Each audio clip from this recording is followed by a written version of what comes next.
Hello bachon, let's read this question. The question says that match the entire in column A with the appropriate ones in column B. Here is column A and here is column B. इस question में कहा जा रहा है कि हमें column A और column B को मैच करना है।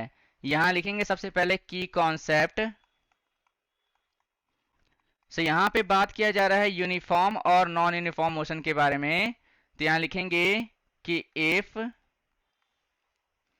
The speed of an object moving along a straight line keeps changing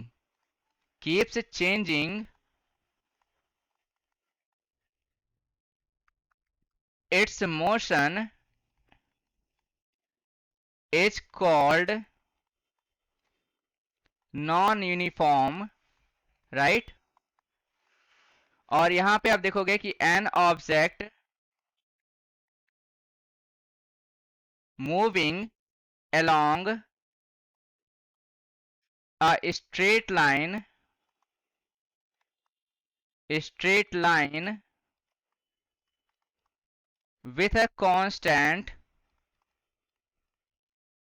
speed is said to be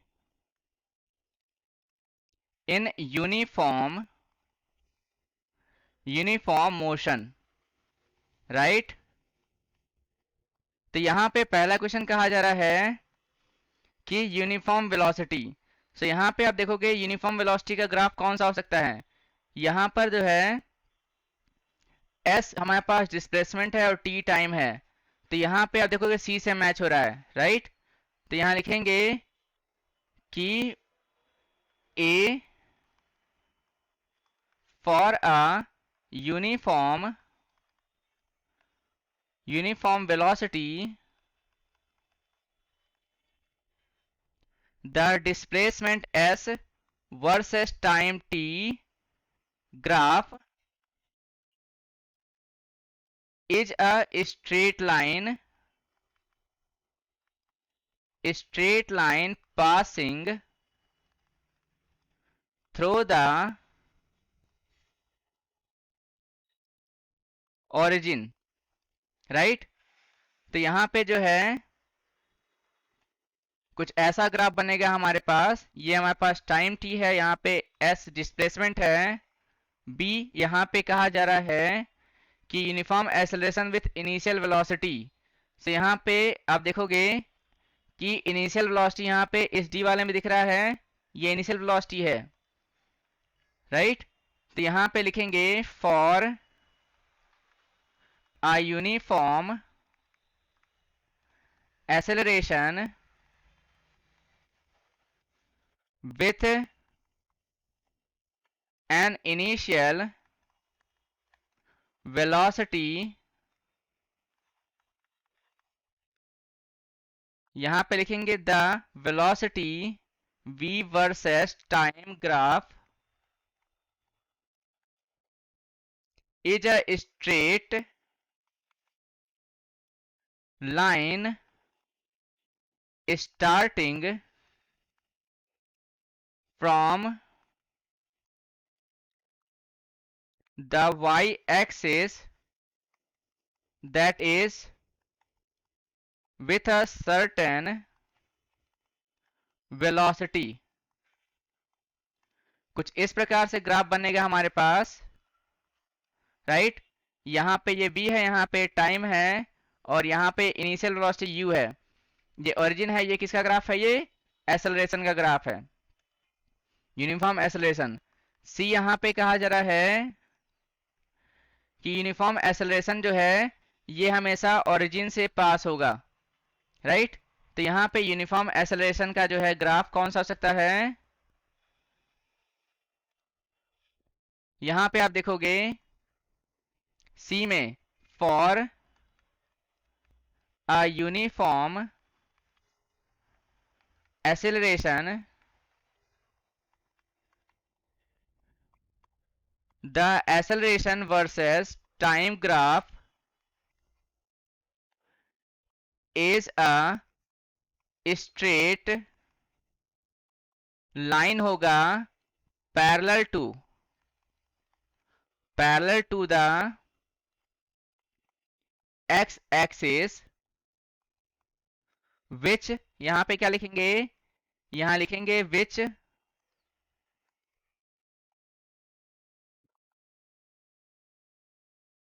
means it is a constant value, right. कुछ इस प्रकार से ग्राफ बनेगा हमारे पास। यहाँ पे टाइम है, यहाँ पे एक्सेलरेशन a है, ये स्ट्रेट लाइन होगा, पैरेलल टू एक्स एक्सिस होगा। ये a नॉट जो है हमारे पास एक कांस्टेंट वैल्यू एक्सेलरेशन का। अब यहाँ पे जो है d का देख लेते हैं। d में कहा जा रहा है इंक्रीजिंग एक्सेलरेशन।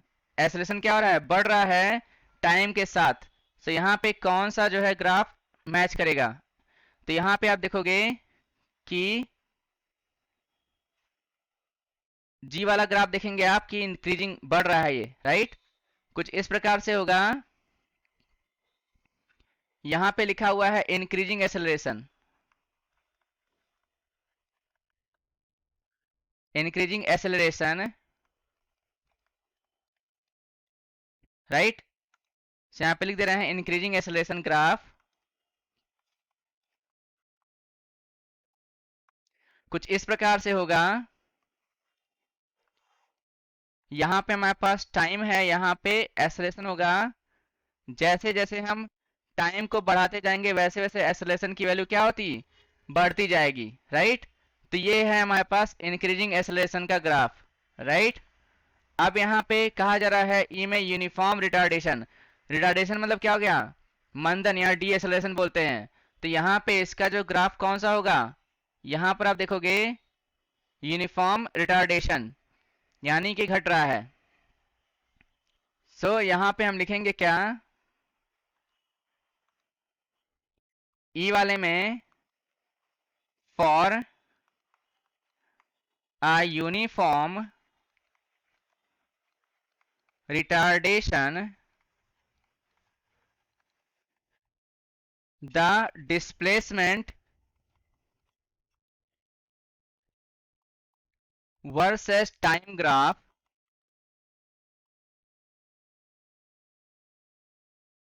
राइट।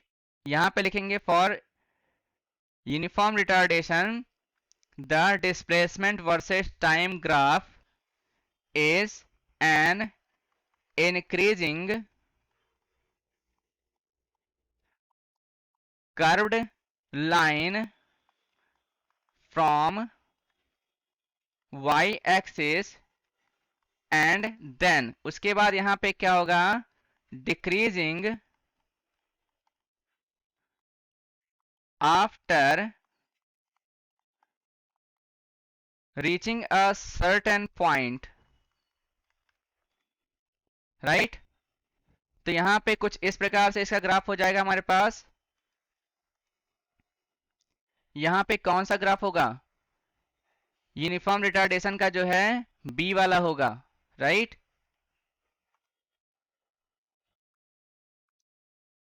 कुछ इस प्रकार से बनाएंगे। यहां पे टाइम, यहां पे डिस्प्लेसमेंट एस होगा, कुछ ऐसे घटता जाएगा।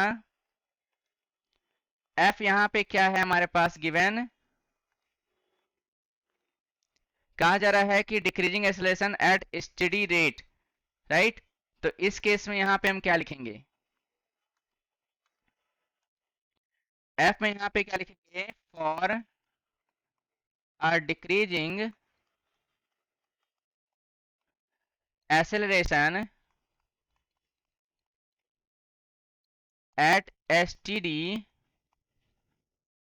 यहां पे क्या लिखा हुआ है, रेट, राइट। सो इस केस में यहां पे क्या होगा, यहां लिखेंगे कि the acceleration versus time graph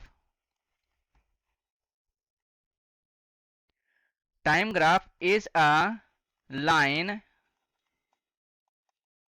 with a negative slope joining the x axis and y axis, right. तो यहां पे कुछ इस प्रकार से इसका ग्राफ बनेगा। यहां पे आप देखोगे कि ये एक्सेलरेशन है, यहाँ पे टाइम है, हम इसको मिला देते हैं। अब यहाँ पे नेक्स्ट क्या है, जी में यहाँ पे कहा जा रहा है, देख लेते हैं जी वाला क्वेश्चन कौन सा है। Uniform acceleration with initial displacement, right. So यहां पे हम लिखेंगे क्या, जी वाले में लिखेंगे फॉर यूनिफॉर्म एक्सेलरेशन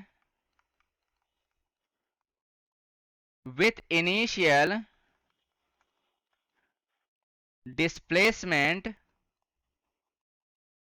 इसका मतलब यहां पे क्या है कि द डिस्प्लेसमेंट यानी कि S versus T graph is an increasing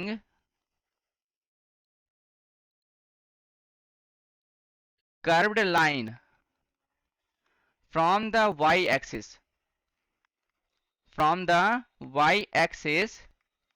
so यहाँ पे कुछ ऐसा ग्राफ बनेगा हमारे पास, राइट।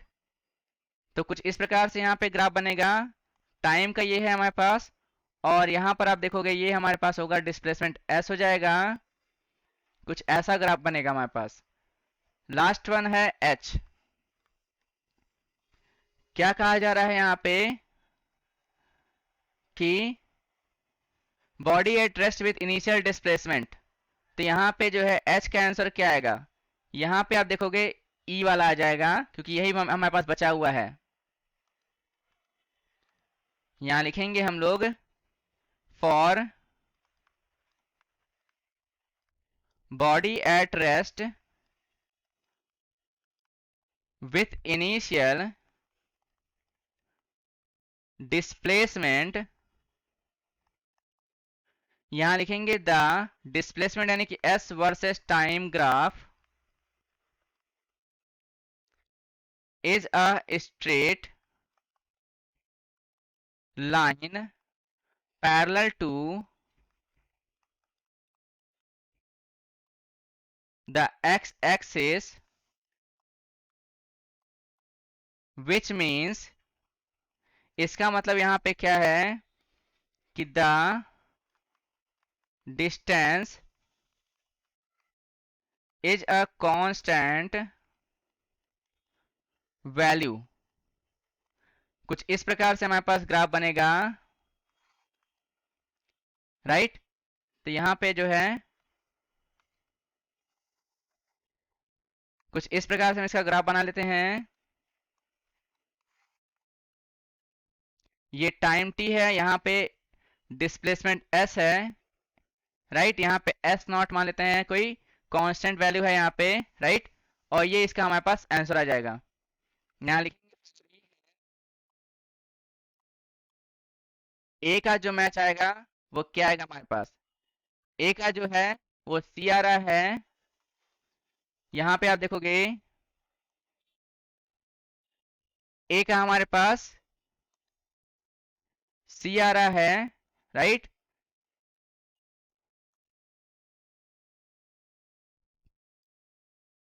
अब इसको आगे सॉल्व करते हैं। तो यहाँ पे कुछ इस प्रकार से है लिखा c,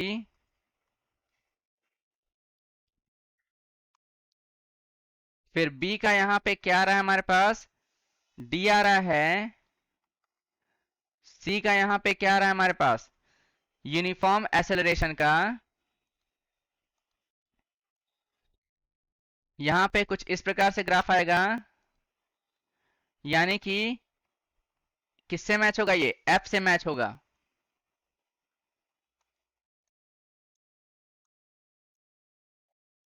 c का यहाँ पे f से मैच हो रहा है, फिर यहाँ पे d का, यहाँ पे आप देखोगे स्मॉल g से मैच हो रहा है, f का यहाँ पे d के बाद यहाँ पे e का जो हमारे पास मैच हो रहा है किससे, स्मॉल b से। देन आफ्टर f का मैच हो रहा है हमारे पास एच से, फिर जी का यहाँ पे मैच हो रहा है स्मॉल ए से, और एच का जो है मैच हो रहा है लास्ट वन